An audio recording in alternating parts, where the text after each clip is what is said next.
Pero para entrar en un nuevo pacto debemos de conocer cuál fue el antiguo pacto y cuál es el nuevo, cuál es el que vamos a comenzar a vivir.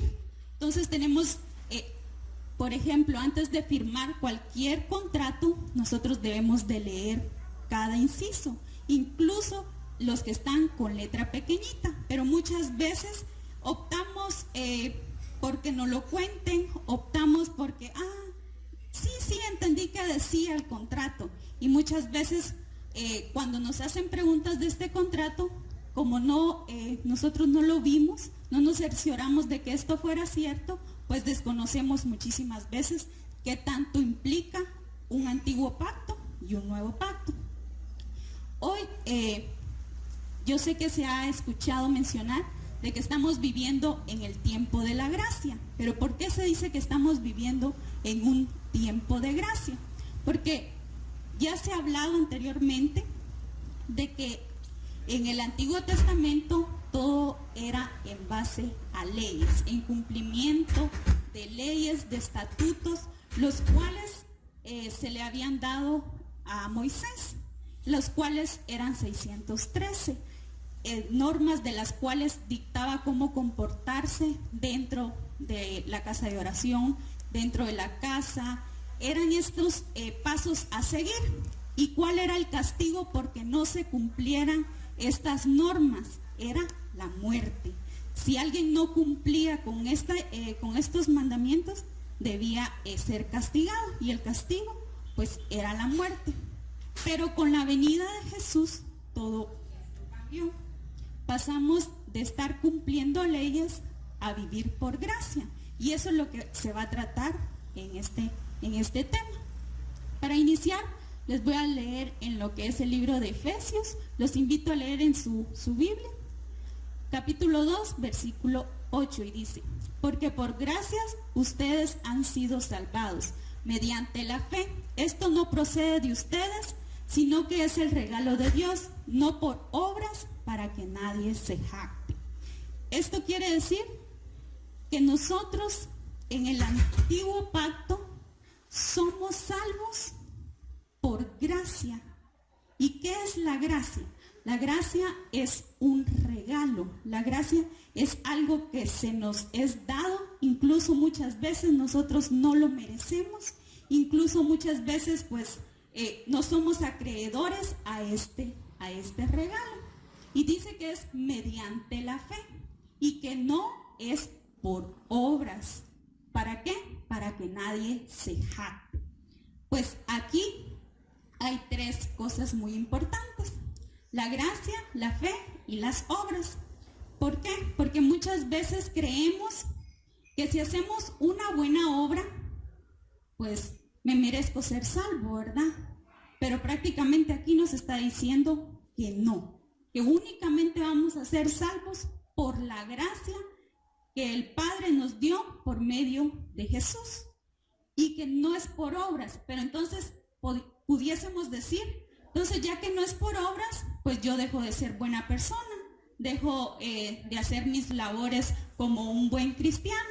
Pero debemos de tener claro que las obras no son para salvación. Las obras son para estar más cerca del Padre, ser agradables al Padre, y sobre todo obtener galardones terrenales como celestiales, porque en su palabra dice que si nosotros queremos vivir una vida en paz, debemos de sembrar paz, ¿verdad? Debemos de hacer obras de paz. Y para ser premiados, obviamente debemos de trabajar también para su reino, porque también en su palabra dice que fuimos creados con un propósito de ser, y ese propósito de ser es alabar su nombre, ayudar al prójimo, ¿verdad? También extender nuestra mano hacia ellos. En el antiguo pacto esto no se daba, ya que, como les había dicho, si no cumplían con las normas, había una, la cual era la circuncisión. Se decía que una persona que no era circuncidado no era salvo y no era parte del proceso de ser salvo, y no cumplía los mandamientos de Dios. Por lo tanto, no lo dejaban entrar muchas veces a la casa de oración, era una persona inconversa, a la cual se le era visto con desprecio y también podía ser matado, ¿verdad? Le podían dar muerte por no cumplir con esto. Entonces, en el libro de Gálatas, en el capítulo 5, Pablo enviaba una carta hacia el pueblo, porque el pueblo había sido un poco confundido. Y a él le preguntaba que si era necesario que ellos fueran circuncidados. Entonces Pablo les contestaba aquí: si ustedes van a permitir ser circuncidados, ¿para qué vale la obra de Jesús? Si ahora por lo que hizo Jesús ya son salvos. Ahora, si ustedes permiten ser circuncidados, ahora ustedes deben de cumplir la ley, porque ustedes están amando la ley, no están amando la obra de Jesús en la cruz. Entonces quiere decir de que esto no quiere decir de que no debemos de cumplir las leyes terrenales, pero debemos de saber qué leyes aún están vigentes y qué leyes ya no están vigentes, y qué es lo que se ganó con el nuevo pacto y qué es lo que ahora las nuevas obligaciones que nosotros tenemos. ¿Por qué decía él esto? Porque muchas veces cuando nosotros hacemos una buena obra, nos jactamos. Es que yo hice, es que yo merezco, es que yo soy bueno, es que yo debería de tener esto, ¿verdad? Pero el Padre, en su magnífica sabiduría, lo dejó que era por gracia, porque sabía que si empezábamos a hacer por obras, iba a ser una forma de competencia una con otros y ya no íbamos a cumplir con el mandamiento de amarás a tu prójimo como a ti mismo, ¿verdad? Entonces iba a ser un problema. En el libro de Romanos encontramos el único paso que nosotros debemos de hacer para ser salvos. Y dice: si con tu boca reconoces a Jesús como Señor y con tu corazón crees que Dios lo resucitó, alcanzarás la salvación. Entonces aquí nos está diciendo que este es el único paso que nosotros debemos de hacer para poder alcanzar la salvación. No nos está diciendo algo más, nos está diciendo que el premio de la salvación es que reconozcamos que Jesús es el Señor y que con nuestro corazón creamos que Él resucitó al tercer día, que está reinando a la diestra del Padre y que por eso alcanzaremos la salvación de una vida eterna. Aquí no nos está diciendo que es por obras, ¿verdad? No es el que más trabajó, no es el que más hizo o el que más oró o es el que más fe pudo haber tenido. Pero eso se nos cuenta a la hora de saber qué es lo que nosotros hemos hecho en nuestra vida cristiana, qué hemos hecho en agradecimiento por eso que Jesús hizo por nosotros. Porque como les había comentado, en el Antiguo Testamento, la persona que pecaba, que no cumplía con los estatutos y reglamentos, debía morir. Y entonces, ¿quién fue el que murió para pagar todos nuestros pecados? Jesús, ¿verdad? ¿Para qué? Para que nosotros ahora podamos tener vida y vida en abundancia, ¿verdad? Entonces, para tener un poquito más claro, vamos a leer qué es gracia. Gracia es un favor inmerecido e inesperado de parte de Dios. Es el regalo inmerecido de la salvación que Dios le dio a toda la humanidad al enviar a su Hijo a la cruz. La gracia hace que Dios se sienta complacido con una persona. Es el amor a pesar de mí, a pesar de que soy pecador, a pesar de que muchas veces le fallo a diario. Quiere decir de que si yo fallo puedo recurrir a Jesús, pido perdón y soy salvo, ¿verdad?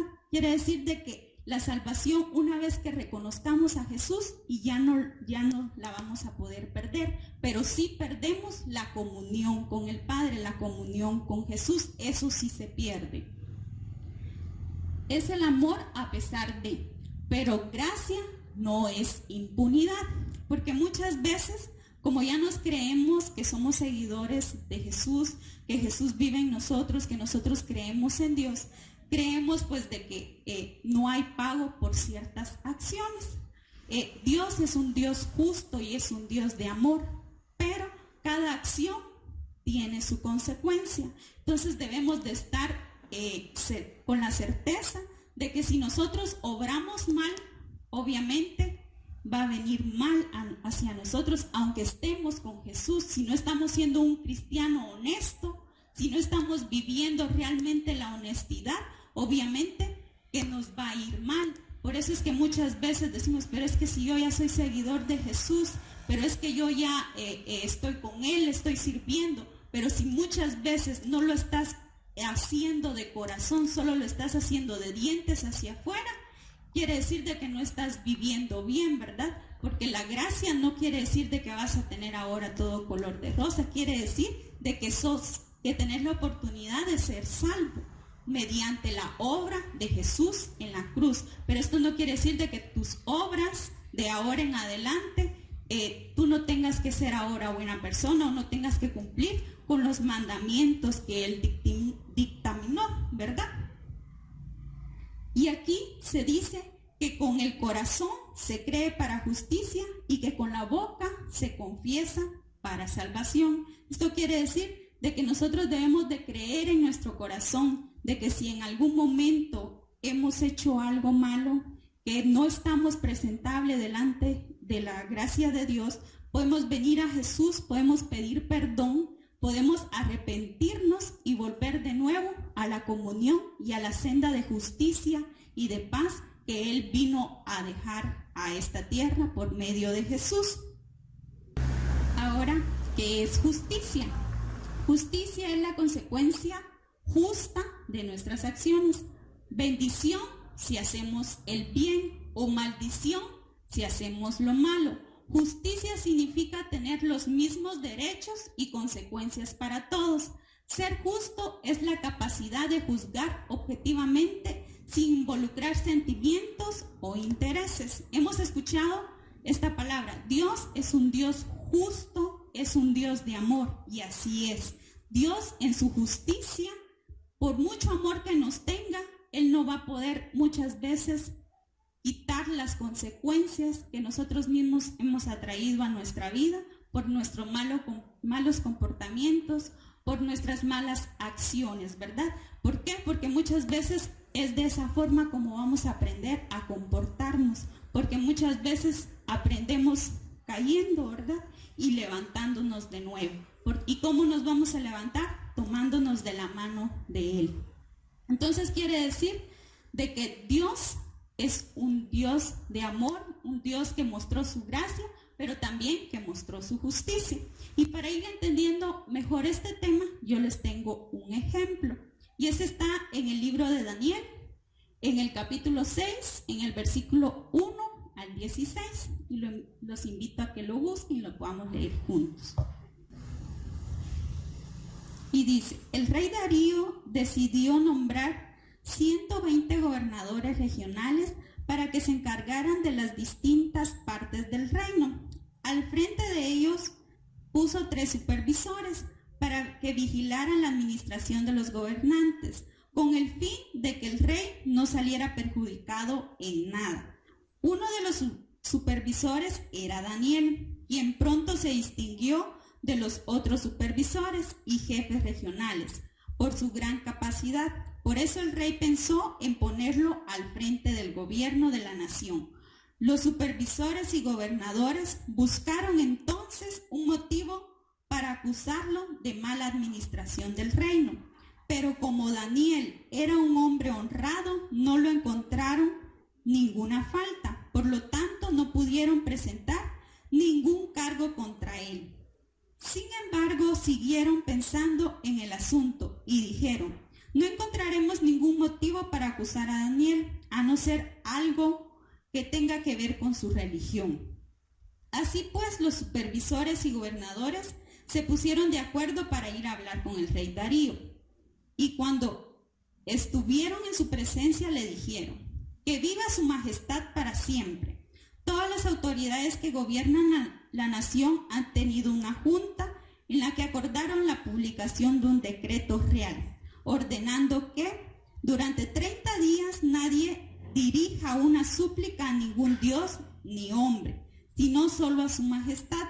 El que no obedezca deberá ser arrojado al foso de los leones.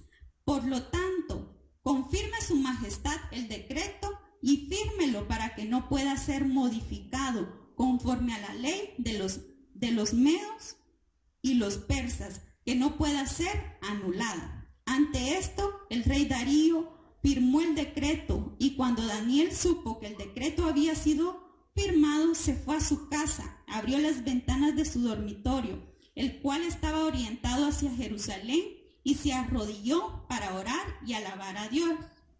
Esto lo hacía 3 veces al día, tal como siempre lo había hecho. Entonces aquellos hombres entraron juntos en la casa de Daniel y lo encontraron orando y alabando a su Dios.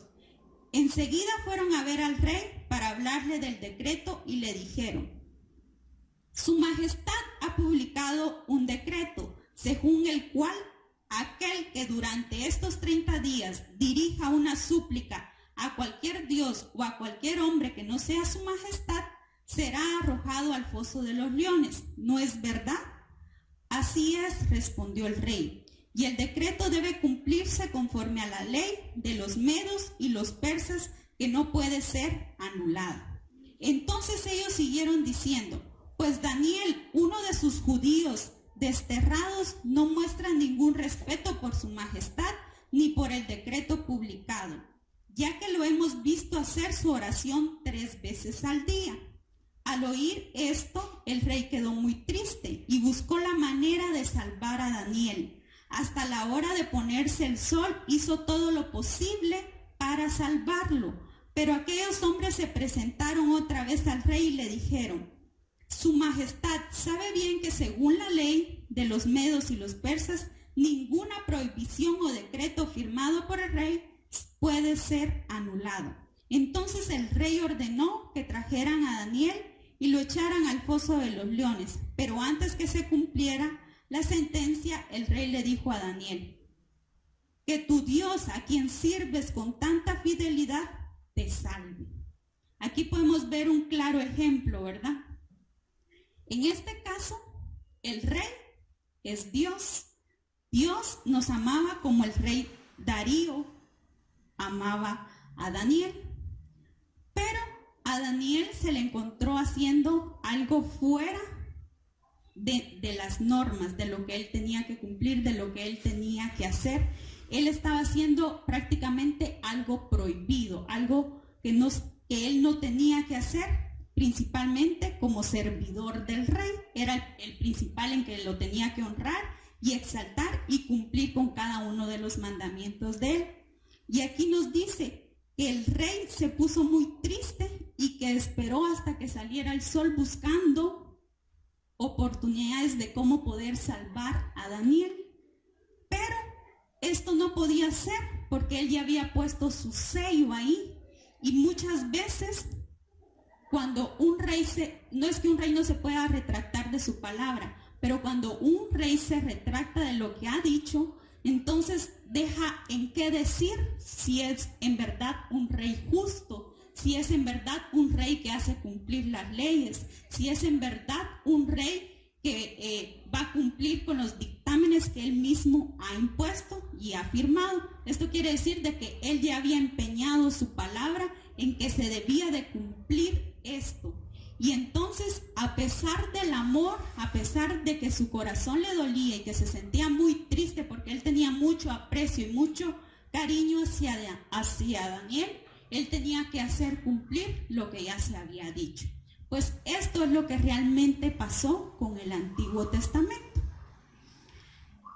El Padre, cuando le reveló las pautas a Moisés, donde le dio él a conocer las normas, a conocer qué era lo que el pueblo tenía que hacer, lo que el pueblo tenía, incluso él muchas veces en los libros de Éxodo revela la alimentación que tenía que tener el pueblo de Israel, porque él es un Dios amoroso, es un Dios cuidadoso. Pero el problema aquí fue de que los mandamientos se le fueron revelados a hombre. Entonces muchas veces cuando se nos es dado a nosotros muchas veces malentendemos lo que Dios nos está diciendo, Muchas veces creemos que cuando Él guarda silencio, no está trabajando por nosotros, no nos está escuchando.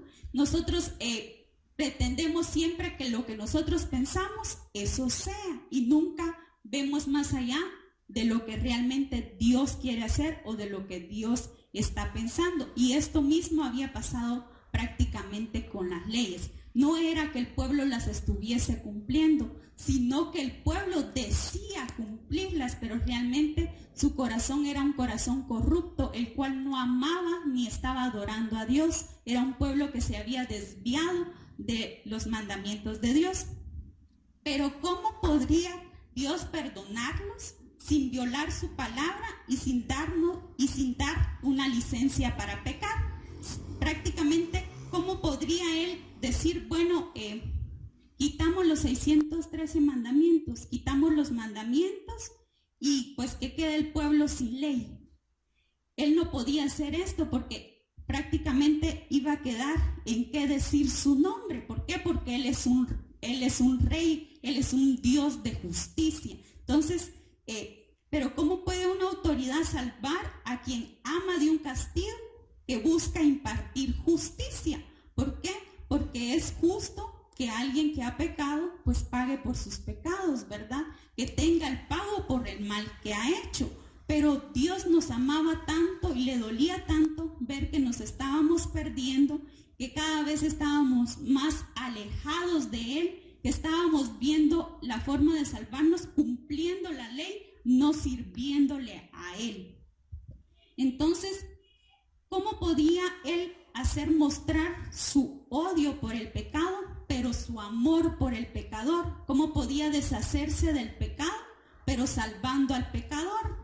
¿Cómo era esta forma de hacerlo?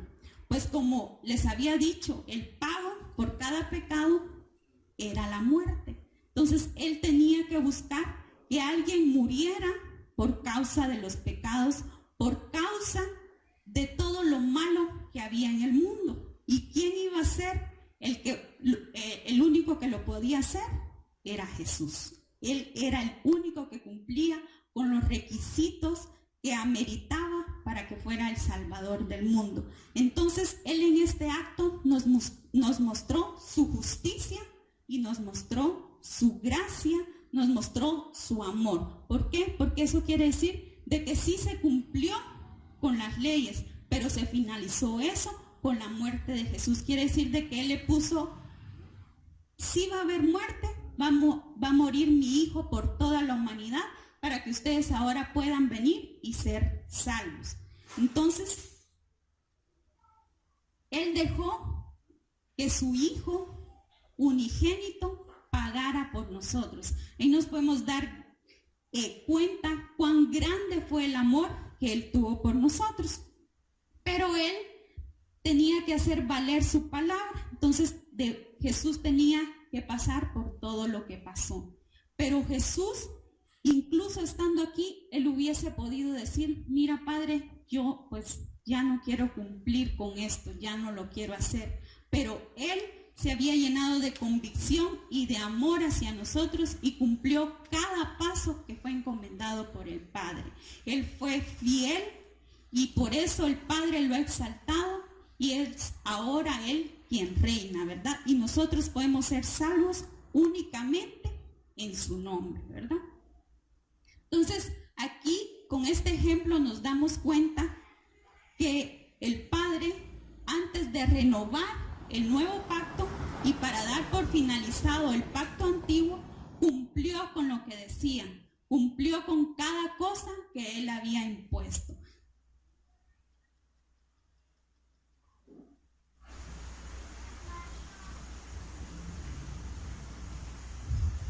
Y aquí tenemos, al enviar a su propio Hijo a morir por nuestros pecados, Dios mostró su justicia, pero también mostró su gracia.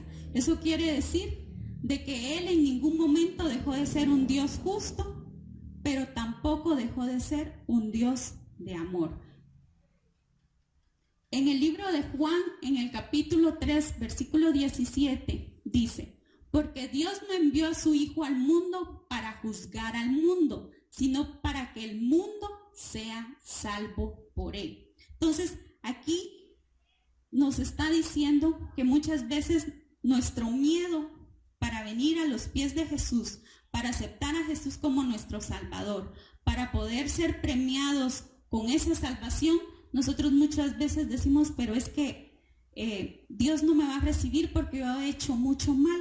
O decimos, bueno, pero es que luego, después, queremos prácticamente sacar a Dios porque pensamos de que se nos va a ser expuesto a la luz los pecados que nosotros tenemos, porque muchas veces se nos dice que la culpa señala, ¿verdad? Y muchas veces el dedo señalador somos nosotros mismos. Muchas veces Dios incluso ni nos está mencionando los pecados, pero como nosotros nos sentimos tan culpables, tan faltos hacia Él, entonces nosotros ponemos muchas veces una barrera para que el Hijo venga hacia nosotros y nosotros poder tener una comunión con Él y por lo tanto ser salvos. Entonces tomemos en cuenta que si Jesús vino a este mundo fue para dar salvación. En el libro Segunda de Pedro, en el capítulo 3, versículo 9, dice: no es que el Señor se tarde en cumplir su promesa, como algunos suponen, sino que tiene paciencia con ustedes, pues no quiere que nadie muera, sino que todos se vuelvan a Dios. Cuando Jesús subió a la presencia del Padre, Él dijo que iba a regresar pronto por nosotros, que Él regresaría pronto. Muchas veces decimos, ya estamos en el cumplimiento, ya estamos viendo las señales, ya estamos muchas veces diciendo que ya estamos viviendo el tiempo ya no de gracia, sino de misericordia, ¿verdad? ¿Y por qué decimos eso?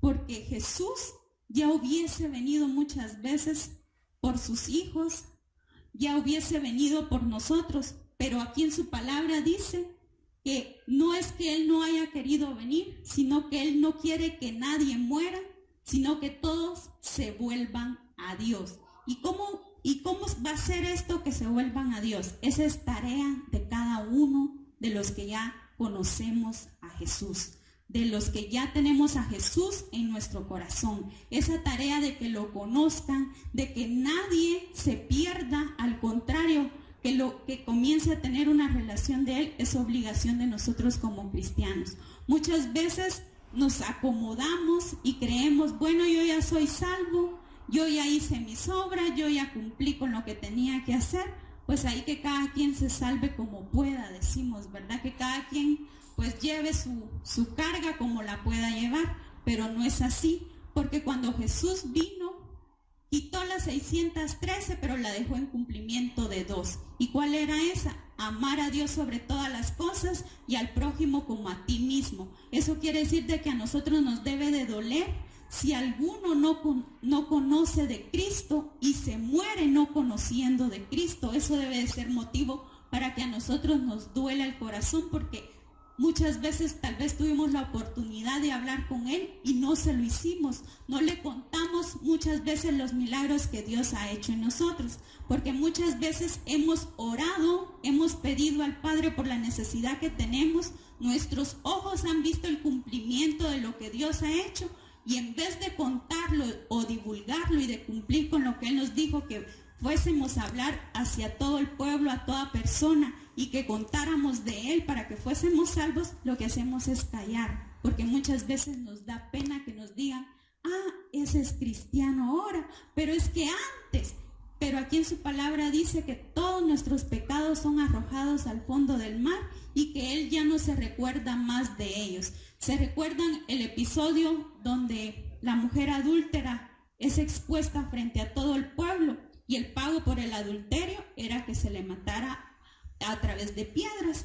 Y entonces vinieron los fariseos con Jesús y le preguntaron, ¿verdad? ¿Qué harías tú? La ley dice que hay que matarlo a base de piedras. Y entonces Jesús le dijo que el que estuviese libre de pecado, que lanzara la primera piedra, ¿verdad? Y muchas veces eso se nos es dicho a nosotros también, ¿verdad? Porque muchas veces cuando ya estamos viviendo una vida cristiana creemos que tenemos el derecho de señalar a los que no están o a los que muchas veces pues tienen quebrantos y se resbalan, y muchas veces en vez de ser la mano que ayuda, somos el dedo que critica y que hace que más se alejen de Jesús. Y eso también se nos va a ser tomado en cuenta, porque eso no es parte de la obra de un cristiano. Nuestra obra es atraer a más a Cristo, no alejar a los que ya están aquí afuera, ¿verdad?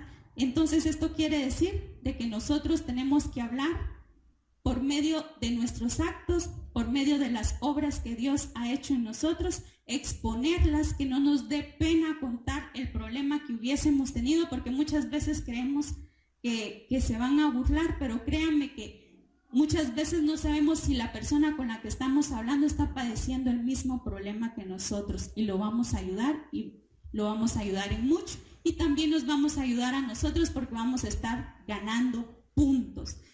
¿Por qué? Porque en su palabra se habla de que podemos vivir también una vida de paz aquí en la tierra. Podemos ser acreedores a la vida celestial con galardones, porque se nos hablan de galardones, de coronas. Incluso hay una canción que dice, ¿verdad? Más allá del sol tendremos un hogar. Pero también podemos estar sembrando por nuestro hogar aquí en la tierra, y por sembrar también para nuestros hijos, para nuestras futuras generaciones, porque a Abraham el creer en Dios se le fue contado por justicia y lo nombraron como padre de todas las naciones. Eso quiere decir de que un solo acto de fe que nosotros hagamos puede ser de bendición para nuestra familia, y puede ser el motivo por el cual se arranque toda maldición que hubiésemos traído de nuestros ancestros, ¿verdad?